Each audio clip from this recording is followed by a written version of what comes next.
आज चाहिँ ओणम हो। ओणमको लागि चाहिँ म घरमै सबै कुराहरू बनाउँदैछु। अरू बेला हामी बाहिर जान्छ, तर यसपालि चाहिँ म घरमै बनाउँछु भनेर एकदम युट्युबमा हेरेर सबै रेडी गरिसकेको छु। अनि जति पनि डिसहरू बन्छ त्यो चाहिँ बनाना लिफमा खाने गरिन्छ।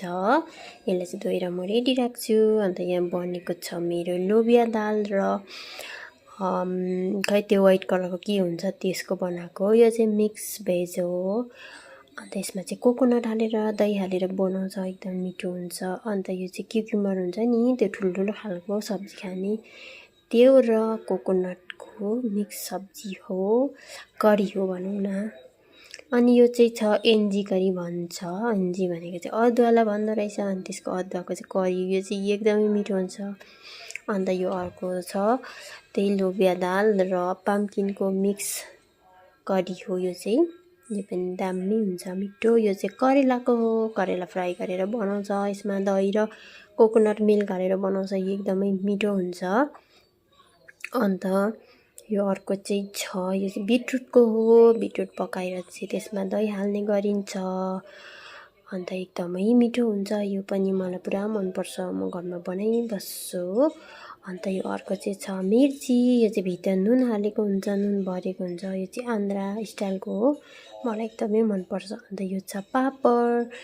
अन्त अब साउथ इन्डियन खानामा पापड बिना त अधुरो। अन्त यो चाहिँ छ करी, दही र कोकोनट मिक्स गरेर बनाएको करी हो। यो चाहिँ मैले ज्यादै बनाएको छु, किनभने मैले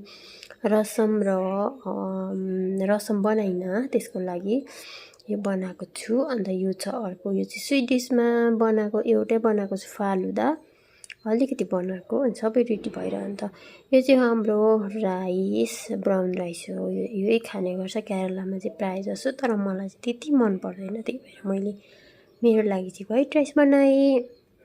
अन्त सबै एकदम रेडी भइसकेपछि यस्तो देखियो है मेरो चाहिँ जति पनि खानेकुरा। हामी खाने भनेको दुईजना मात्रै भएर चाहिँ मैले कम्ती क्वान्टिटीमा बनाएको छु, दुईजनाले कति नै खान्छ र भनेर मजाले थाली सजाइसकेको छु। यसरी टेबलमा सबै गरम गरेर यो जति पनि खानाहरू बनेको छ त्यो चाहिँ एकदम बोइल कोकोनट ओइलमा कोकोनट मिल्क हालेर बनाएको हो। एकदमै हेल्दी हुन्छ, एकदमै हेल्दी हुँदो रहेछ, मलाई पुरा मनपर्छ आजकल त।